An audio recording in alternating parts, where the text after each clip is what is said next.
여기 60대 두 사람이 있습니다. 한 사람은 이른 아침 친구들과 골프장에서 여유롭게 라운딩을 즐기고 있습니다.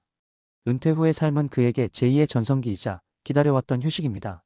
반면 다른 한 사람은 같은 시간 골목을 돌며 폐지 리어카를 끕니다.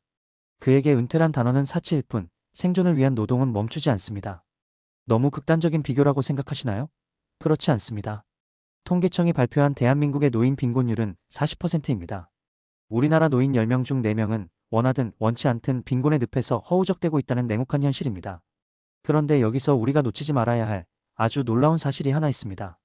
은퇴 전 이 두 사람은 똑같은 출발선에 서 있었습니다. 비슷한 대학을 나왔고 비슷한 연봉을 받는 회사에 다녔으며 심지어 비슷한 평수의 아파트에 살았습니다. 도대체 지난 30년의 시간 동안 이 두 사람 사이엔 무슨 일이 있었던 걸까요? 누군가는 운이 좋아서 누군가는 부동산 투기를 잘해서라고 말할지 모릅니다. 하지만 자본주의의 역사를 깊이 들여다보면 그 결정적인 격차를 만든 건 운이 아니었습니다. 그것은 매일매일 반복되었던 5가지 사소한 선택의 차이였습니다. 이 사소해 보이는 선택들이 어떻게 30년이라는 시간의 복리를 만나 은퇴 후에 운명을 송두리째 바꿔놓았는지 지금부터 그 미래의 정답지를 펼쳐 보여드리겠습니다. 정답지를 확인하기 전에 먼저 우리가 무의식적으로 붙들고 있는 잘못된 믿음부터 찢어버려야 합니다. 대한민국의 성실한 직장인 대부분은 막연하게 이런 생각을 합니다. 지금처럼 열심히 일하고 세금 꼬박꼬박 내면 국가가 그리고 회사가 내 노후를 어떻게든 책임져 주겠지. 하지만 냉정하게 말씀드리겠습니다. 그 믿음은 완벽하게 틀렸습니다. 먼저 우리 모두가 최후의 보루로 믿고 있는 국민연금을 확인해 볼까요? 여기 소득 대체율 40%라는 숫자가 있습니다. 이 숫자가 여러분의 삶에 구체적으로 어떤 의미인지 아십니까? 여러분이 은퇴 전 회사에서 월 400만 원을 받으며 생활했다고 가정해 봅시다. 은퇴 후 오직 국민연금에만 의존한다면 여러분의 소득은 월 160만 원 수준으로 쪼그라든다는 뜻입니다. 400만 원으로 누리던 삶의 질이 하루아침에 160만 원짜리 삶으로 강제 조정되는 공포. 이것은 여유로운 노후가 아닙니다.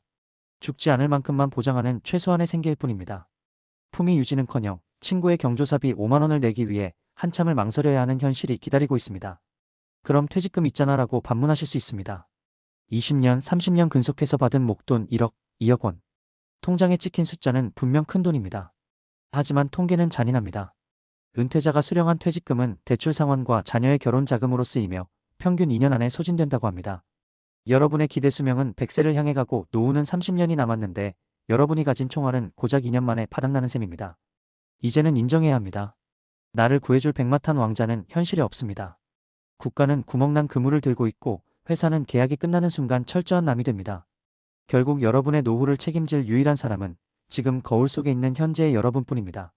이 차가운 고립감을 온몸으로 받아들이는 순간 비로소 진짜 생존을 위한 준비가 시작됩니다. 그렇다면 이토록 명백한 위기가 눈앞에 닥쳐오는데도 왜 대다수의 사람들은 준비를 미루는 걸까요? 이유는 단순하지만 인간의 본능에 가깝습니다. 아직 젊은데 무슨 노후 준비야? 다음 달에 여유 생기면 그때 시작하지 뭐. 당장 나가는 대출 이자, 아이 학원비, 당장의 품위 유지를 위한 소비. 눈앞에 있는 확실한 지출이 먼 미래의 막연한 불안보다 훨씬 더 급하고 중요해 보이기 때문입니다. 그렇게 우리는 나중에라는 말을 주문처럼 외우며 스스로를 합리화합니다. 하지만 반드시 기억해야 합니다. 재테크 시장에서 가장 비싼 단어는 바로 나중에입니다. 실제로 은퇴를 앞둔 선배들이 가장 뼈아프게 후회하는 것은 주식 투자에 실패해서 돈을 잃은 것이 아니었습니다. 복리의 마법을 누릴 수 있는 유일한 자원, 돈으로도 다시 살 수 없는 시간을 아무런 대책 없이 흘려보냈다는 사실입니다. 냉정하게 계산기를 한번 두드려 볼까요? 같은 금액을 저축하더라도 시작을 5년 미루는 순간 어떤 일이 벌어질까요? 단순히 원금 5년치가 줄어드는 게 아닙니다. 복리 곡선에서 가장 가파르게 자산이 불어나는 마지막 꼬리 부분이 통째로 잘려나갑니다. 그 결과 최종 수령액은 원금의 차이를 넘어 수천만 원, 길게는 억 단위의 격차로 벌어집니다. 우리가 나중에 하지 뭐하며 무심코 흘려보낸 그 5년에는 이미 게으름의 비용이 아주 비싸게 청구되고 있었던 겁니다. 이미 지나간 시간은 되돌릴 수 없습니다. 하지만 남은 시간의 결과는 지금부터의 선택으로 바꿀 수 있습니다. 똑같은 월급을 받고도 노후의 운명을 뒤바꾼 사람들. 그들이 본능적으로 먼저 구축했던 첫 번째 성공 공식, 시스템부터 확인해 보겠습니다. 은퇴 후의 삶을 결정짓는 건 얼마나 많이 버느냐가 아닙니다.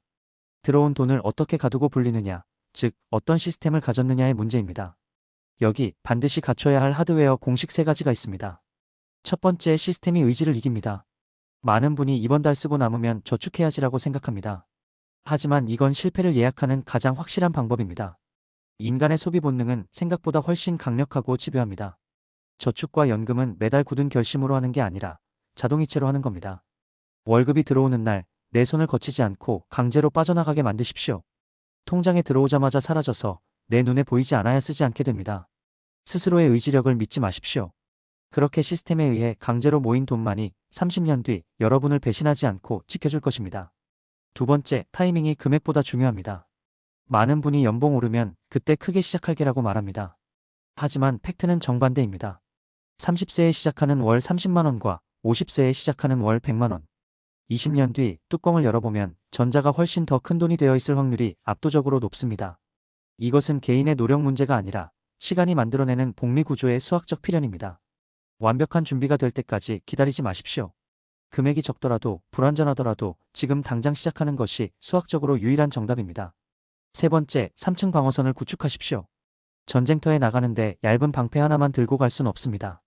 여러분의 노후는 최소 30년 이상 이어지는 긴 전투입니다. 1층 국민연금은 기초적인 생계를 담당합니다. 2층 퇴직연금은 남들만큼 사는 표준 생활을 담당합니다. 그리고 3층 개인연금은 여행도 가고 취미도 즐길 수 있는 여유 생활을 담당합니다. 이 세 가지 방어선이 겹겹이 단단하게 쌓여야 비로소 안전이라는 단어를 쓸 수 있습니다. 지금 여러분의 방어선은 몇 층까지 쌓여 있습니까? 혹시 1층 국민연금 하나만 믿고 그마저도 위태롭게 흔들리고 있진 않습니까? 자, 여기까지가 돈을 모으고 불리는 구조를 만드는 단계였습니다. 하지만 아무리 좋은 시스템을 만들었어도 이것을 유지하지 못하면 아무 소용이 없겠죠? 이제 이 시스템을 지키기 위해 점검해야 할 환경에 대해 이야기해 보겠습니다. 시스템을 갖췄다면 이제는 그 시스템이 멈추지 않고 돌아가게 만드는 환경을 점검해야 합니다. 돈은 주인의 의지보다 주인이 서 있는 환경에 더 큰 영향을 받기 때문입니다. 네 번째, 관계를 구조조정하십시오. 자산의 격차는 생각보다 아주 가까운 곳에서부터 벌어집니다. 여러분의 주변을 한번 둘러보십시오. 만날 때마다 이번에 명품 가방 샀어, 차 바꿨어, 어디 골프장이 좋아라며 소비를 자랑하고 부추기는 사람들 틈에 계시진 않습니까? 인간은 사회적 동물이라 무의식적으로 주변 사람을 닮아가게 되어 있습니다. 소비를 미덕으로 여기는 사람들 틈에 있으면 아무리 굳은 결심을 해도 나도 모르게 지갑을 열고 미래를 갉아먹게 됩니다. 반대로 미래를 준비하고 투자를 공부하며 생산적인 대화를 나누는 사람들 곁으로 가십시오. 당신의 순자산은 당신이 가장 자주 만나는 5명의 평균값으로 수렴한다는 말은 단순한 격언이 아닙니다. 자본주의 사회의 냉정한 통계입니다. 여러분의 미래를 응원하고 자극을 주는 사람들로 여러분의 관계망을 재편해야 합니다. 다섯 번째, 건강도 수익률입니다. 재테크 채널에서 웬 뜬금없는 건강 타령이냐고 하실 수 있습니다. 하지만 재무적 관점에서 볼 때 건강만큼 확실한 고수익 상품은 없습니다. 열심히 돈을 모아 10억 원을 만들었다고 칩시다. 하지만 은퇴 직후부터 몸이 아파 병원비와 요양비로 그 돈이 술술 빠져나간다면 그것은 투자 수익률이 아니라 마이너스 수익률을 기록하는 것과 같습니다. 게다가 건강은 시간을 벌어줍니다. 건강해야 1년이라도 더 일할 수 있고 건강해야 내가 모은 자산이 복리로 불어날 시간을 기다려줄 수 있습니다. 연금 계좌에 돈을 불입하는 날 운동화 끈도 함께 꽉 묶으십시오.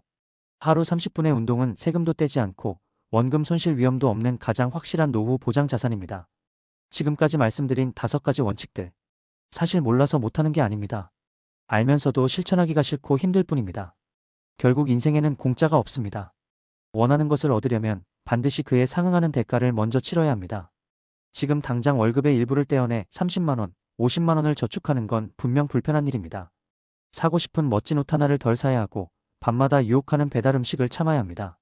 남들 다 가는 해외여행을 한 번쯤 미루고 참아내는 인내심이 필요할 수도 있습니다. 하지만 뼈저리게 기억하십시오. 지금의 이 작은 불편함을 회피하면 60세 이후에는 감당할 수 없는 절망이 이자까지 쳐서 기다리고 있습니다. 젊어서 겪는 절제와 불편함은 성장의 밑거름이 되지만 늙어서 겪는 가난과 궁핍은 인간의 존엄성마저 무너뜨립니다. 30대, 40대, 그리고 50대. 우리는 지금 단순히 나이를 먹어가는 것이 아니라 노후의 운명을 바꿀 수 있는 인생의 마지막 골든타임을 지나고 있습니다. 오늘 여러분이 선택할 수 있는 길은 2가지뿐입니다. 오늘의 작은 불편함을 선택하여 미래의 자유를 사시겠습니까? 아니면 오늘의 달콤한 편안함을 선택하여 미래의 확실한 절망을 예약하시겠습니까? 그 선택권은 오직 오늘 여러분의 손안에만 쥐어져 있습니다. 오늘 당장 거창한 투자를 시작하거나 무리하게 허리띠를 졸라매라는 이야기가 아닙니다. 스마트폰을 켜고 오랫동안 잠들어 있던 내 연금 계좌를 확인해보는 아주 작은 행동. 부담스럽지 않은 선에서 매달 딱 10만 원이라도 자동이체를 걸어두는 작은 결심. 그리고 무엇보다 중요한 것은 바로 여러분의 시선이 머무는 곳입니다. 우리의 눈과 귀가 매일 연예계의 자극적인 가십이나 이거 사면 좋다는 소비의 유혹에만 머물러 있다면 돈은 소리 없이 우리 주머니에서 빠져나가 타인의 주머니로 흘러갑니다. 반대로 세상이 어떻게 돌아가는지, 경제의 흐름이 어디로 향하는지, 그리고 내 자산을 지키기 위해 무엇을 알아야 하는지에 머물러 있다면 돈은 자연스럽게 그 관심의 흐름을 따라 여러분 곁으로 모이게 됩니다. 지금 이 순간처럼 말입니다. 차가운 현실을 피하지 않고 직시하며 경제의 흐름을 놓치지 않으려는 그 깨어있는 감각을 계속 유지하십시오. 이 사소해 보이는 점들이 하나둘 모여 선이 되고 그 선들이 연결되어 10년 뒤, 20년 뒤 여러분의 인생 그래프를 아름다운 우상향 곡선으로 그려낼 것입니다. 돈은 결국 여러분 인생이 지난 시간 동안 어떤 방향을 바라보고 있었는지를 냉정하게 숫자로 보여주는 성적표이자 결과물입니다. 삶의 방향이 조금씩 좋은 쪽으로 바뀌기 시작하면 돈도 언젠가 반드시 그 방향을 따라 천천히 타지만 확실하게 움직이게 됩니다. 여러분의 30년 뒤가 지금 막연하게 상상하는 두려움보다는 조금 더 자유롭고 조금 더 단단해지길 진심으로 응원합니다. 지금까지 생투자였습니다.